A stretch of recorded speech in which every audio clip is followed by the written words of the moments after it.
What is Muslim brotherhood? अगर Hamas आतंकवादी संगठन है तो तुम लोगों को क्यों समस्या हो रही है उसको आतंकवादी कहने में? उसके साथ ब्रदरहुड निभाएंगे क्या? हम ये तो बोल रहे हैं कि लड़ाई शुरू किसने की? जिसने शुरू की। अब वही विक्टिम कार्ड खेल रहा है। मेरे लोगों को मार दिया, मेरे लोग मर गए, मेरे देश के लोग मर रहे हैं। 500 से अधिक बच्चे 5 वर्ष से कम आयु के मारे गए। 18 वर्ष से कम आयु के कितने मारे गए उसकी गिनती तो है ही नहीं। इजराइल अभी तक भी उसके आंकड़े अपडेट कर रहा है। लड़ाई इजराइल और हमास के बीच में। हमास एक आतंकवादी संगठन है। पूरा विश्व जानता है कि आईएसआईएस की तर्ज पे ये काम कर रहा है। ये मुस्लिम नेता और कुछ मौलवी धर्म के आधार पे अपने लोगों को भड़का रहे हैं। इस प्रकार के संगठन की संरचना भारत में हो सकती है। मौलवियों को पता है लोगों को कैसे भड़काना है। असदुद्दीन ओवैसी जैसा नेता जो कभी तो स्टेज पे आके कह देते हैं I am Indian by choice, तो वो तब क्यों भूल जाता है कि जब बालाकोट स्ट्राइक की थी भारत ने तो उस टाइम पे मिसाइल इजराइल से आई थी। तो आज वो इजराइल का विरोध किस वजह से कर रहा है? पाकिस्तान के लोगों को भी पता उनकी स्थिति कैसी है। उन लोगों के पास आटा तो है नहीं, वहां पे खाने के लिए दाल तो है नहीं, गाड़ी में तेल डलवाने के लिए पेट्रोल तो है नहीं, तुम्हारे टैंकों में तेल नहीं है और तुम भारत पे हमला करोगे। नमस्कार, मैं आयुष शर्मा और आप देख रहे हैं ओ न्यूज़ हिंदी। हमास और इजराइल के बीच में जो जंग चल रही है अब उसने एक नया रूप ले लिया है हिंदुस्तान के अंदर। हिंदुस्तान में हमास के समर्थन में अब लोग खुलकर सामने आ रहे हैं। केरल में हमने देखा कि जमात इस्लामी के जो युवा थे उनको वीडियो कॉन्फ्रेंसिंग के जरिए हमास के आतंकवादी लीडर से जोड़ा जा रहा है। वो पता नहीं क्या ज्ञान वहाँ पर उन लड़कों को दे रहे हैं। ऐसे ही तमाम नेता, मौलाना और मौलवी अब खुलेआम भारत में हमास का समर्थन कर रहे हैं फिलिस्तीन की आड़ में। इस पूरे मुद्दे पर बात करने के लिए हमारे साथ दीपक गहलोत मौजूद है, राजनीतिक विश्लेषक है। सर, बहुत बहुत स्वागत है आपका ओ न्यूज़ हिंदी पर। आयुष जी, बहुत बहुत धन्यवाद आपका। 7 अक्टूबर 2023 की सुबह इजराइल ने जो घटनाक्रम देखा, किस प्रकार से हमास के लोग वहाँ से उठकर यहाँ पे आते हैं, पार्टी कर रहे कुछ लोगों को वहीं पे मार देते हैं, कुछ को बंधक बना के अपने साथ ले जाते हैं और घरों में घुसते हैं, आग लगाते हैं, छोटे छोटे बच्चों को मारते हैं। जो बच्चे अलमारियों में छुप गए थे उनको अलमारियों से निकाल निकाल के मारते हैं। आप लोगों को जानकर आश्चर्य होगा कि 500 से अधिक बच्चे 5 वर्ष से कम आयु के मारे गए। 18 वर्ष से कम आयु के कितने मारे गए उसकी गिनती तो है ही नहीं। इजराइल अभी तक भी उसके आंकड़े अपडेट कर रहा है। अब रही बात भारत में क्या स्थिति इस चीज़ को लेकर हो रही है, कौन किसका समर्थन कर रहा है, कौन किसका विरोध कर रहा है, इसके ऊपर चर्चा कर लेते हैं। लड़ाई इजराइल और हमास के बीच में। हमास एक आतंकवादी संगठन है।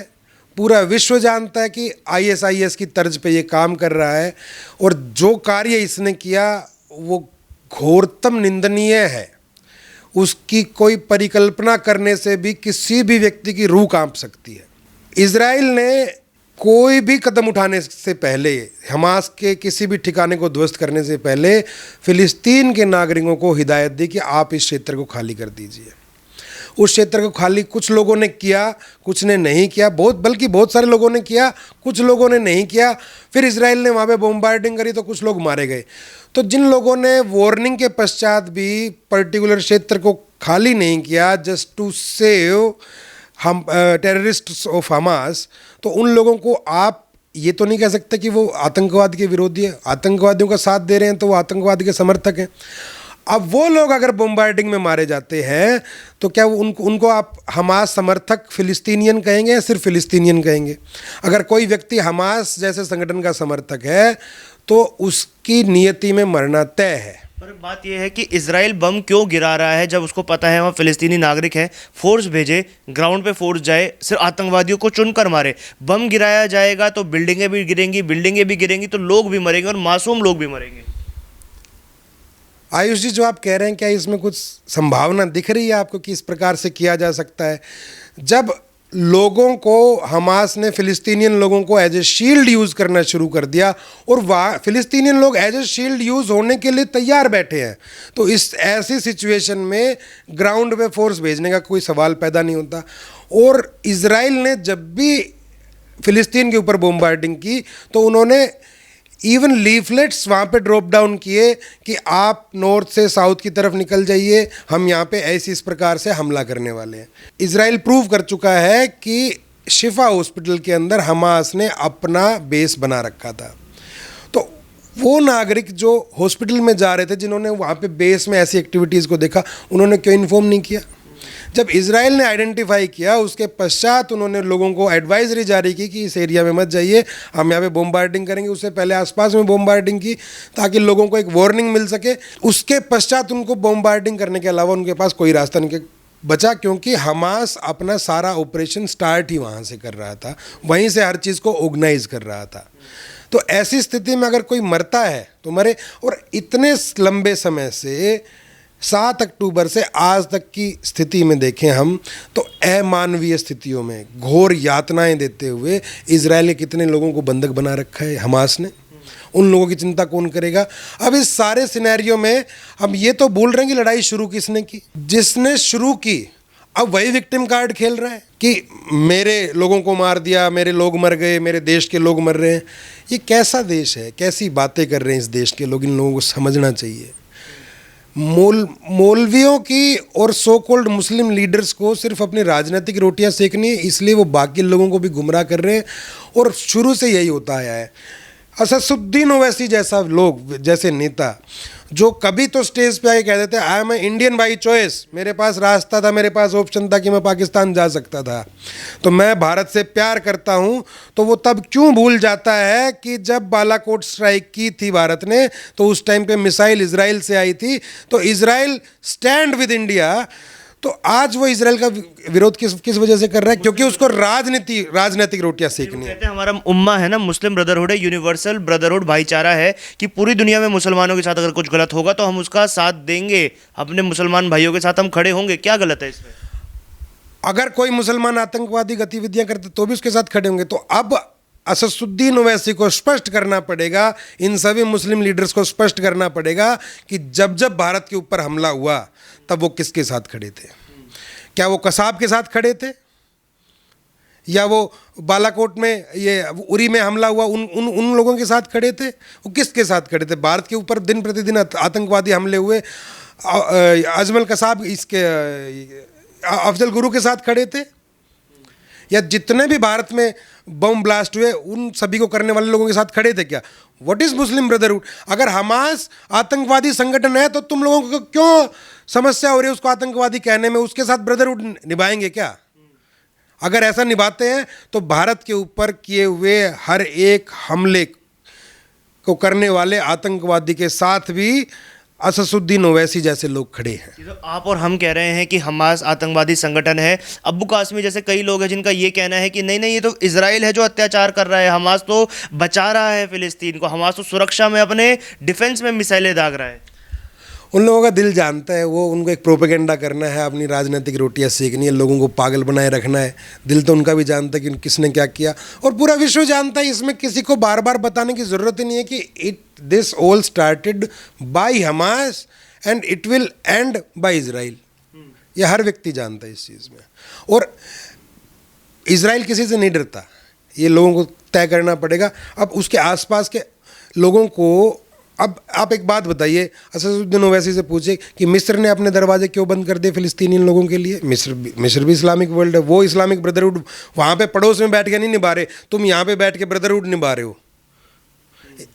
मिस्र इजराइल के फिलिस्तीन के लोगों को अपने अंदर नहीं घुसने दे रहा, लेबनान उनकी कोई मदद नहीं कर रहा, वो कूद रहा है तो अपनी दूसरी लड़ाई को लेकर कूद रहा है। तुम उसको यहाँ पे लोगों को इन्फॉर्मेशन नहीं है, इसलिए लोग उसमें क्लब करके, उस इन्फॉर्मेशन को क्लब करके तुम लोगों को दिखा रहे हो और उसमें वो मिसगाइड हो रहे हैं। तो ऐसा नहीं है। ये मैं सभी मुस्लिम लोगों से, मुस्लिम भाइयों से एक अपील करता हूँ कि एक बार पूरे सिनेरियो को समझें। इन नेताओं की ने जो आपके सामने एक माइंडसेट रखा है उसको साइड में रखें, पूरे सिनेरियो को समझें और फिर देखें कौन सही है और कौन गलत है। आपका दिल अपने आप जवाब दे देगा कि हमास ने जो किया वो गलत है। हाँ, भारत सरकार के लिए भी मैं एक बात कहना चाहूँगा, केरला में जो कुछ हो रहा है उसके ऊपर सख्ती से कार्रवाई करने की ज़रूरत है, अन्यथा ये एक वो वायरस है जो कोविड से भी ज़्यादा खतरनाक है। केरल में जो हमने देखा कि जमात इस्लामी ने एक युवाओं की मीटिंग रखी, उसमें हमास के आतंकवादी संबोधन कर रहे हैं वीडियो कॉन्फ्रेंसिंग से। क्या चल रहा है ये देश में? कल को अगर पाकिस्तान हिंदुस्तान पे हमला कर देगा तो ये तो उसी उम्मा के नाम पर पाकिस्तान का समर्थन कर देंगे। भारत सरकार को जिम्मेदारी लेनी पड़ेगी। भारत सरकार को अपनी स्थिति और मजबूत करनी पड़ेगी। भारत सरकार को अपने दंड नियम में एक कुछ चेंजेस लाने पड़ेंगे ताकि इस प्रकार की गतिविधि करने वाले हर व्यक्ति के ऊपर सख्त से सख्त कार्रवाई हो और आने वाले समय में कोई भी इस प्रकार का कदम उठाने से हिचके। केरला की स्थिति बहुत ही ज़्यादा खतरनाक है। आने वाले समय में भारत सरकार को एक विशेष चिंताएं उसके ऊपर करनी पड़ेंगी, चाहे सरकार किसी की भी हो। अगर नहीं कर पाए तो परिणाम बहुत गंभीर होने वाले हैं। अच्छा, इजराइल का समर्थन तो प्रधानमंत्री जी ने कर दिया, 2 ट्वीट भी करे उनके फेवर में और कई बार ये बातें बोल भी दी हैं, पर अब पाकिस्तान से धमकी आ रही है। पाकिस्तान कह रहा है कि हिंदुस्तान ने इजराइल का समर्थन कर दिया, हम हिंदुस्तान का वही हश्र करेंगे जो इस समय गाज़ा पट्टी का हो रहा है। वहाँ के एक मौलाना ने धमकी दी है कि कश्मीर का भी वही हश्र होगा जो गाज़ा पट्टी का हो रहा है। ये खुली आंखों से हसीन सपने देखने की बीमारी है इन लोगों को। पाकिस्तान में एजुकेशन रेट बहुत कम है। वो लोगों को, उन मौलवियों को पता है लोगों को कैसे भड़काना है। इतनी बार इन्होंने युद्ध कर लिया, इतनी बार इन्होंने मुंगी खा ली। 49 में, 65 में, 71 में, 99 में, और अब 2 बार भारत स्ट्राइक करके वहाँ पे आ चुका। तुम लोग, उन लोगों के पास आटा तो है नहीं, वहाँ पे खाने के लिए दाल तो है नहीं, गाड़ी में तेल डलवाने के लिए पेट्रोल तो है नहीं।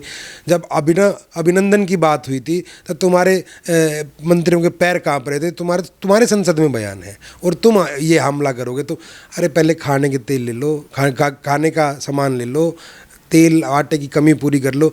तुम्हारे टैंकों में तेल नहीं है और तुम भारत पे हमला करोगे, ये बड़े मजाक वाली बात है। वो उधर के लोग जो बकवास कर रहे हैं उनको करने दीजिए। पाकिस्तान के लोगों को भी पता उनकी स्थिति कैसी है। बहुत सारे व्लॉग्स आते हैं जिनमें पाकिस्तान के लोग ही पाकिस्तान की स्थिति बता देते हैं।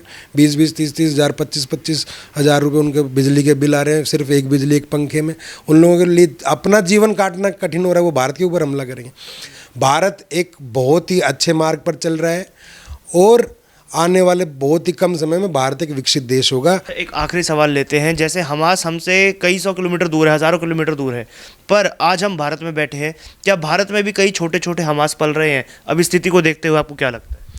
ये भारत सरकार के लिए बड़ा चिंता का विषय है। भारत सरकार को चिंता करनी चाहिए। अभी तक तो कोई इस प्रकार के संगठन भारत के अंदर नहीं बने हैं, लेकिन जिस प्रकार से ये मुस्लिम नेता और कुछ मौलवी धर्म के आधार पे अपने लोगों को भड़का रहे हैं, तो अगर कुछ पर्टिकुलर सेट ऑफ माइंड के लोग इनके ज़्यादा ही भक्त बन गए या इनके फॉलोवर हो गए, तो इस प्रकार के संगठन की संरचना भारत में हो सकती है। बहुत बहुत धन्यवाद दीपक जी हमारे साथ जुड़ने के लिए। तो दीपक गहलोत आज हमारे साथ मौजूद थे, राजनीतिक विश्लेषक। उन्होंने उन तमाम लोगों को जवाब दिया जो केवल मजहब के नाम पर लोगों को भड़काकर हमास जैसे आतंकवादी संगठन का समर्थन तक कर देते हैं सिर्फ अपनी राजनीतिक रोटियां सेकने के लिए। इस पूरे मुद्दे पर आप लोगों के क्या विचार हैं, ये आप हमें कॉमेंट बॉक्स के माध्यम से ज़रूर बताएं। वीडियो जर्नलिस्ट प्रसन्नजीत झा के साथ मैं आयुष शर्मा, ओ न्यूज़ हिंदी।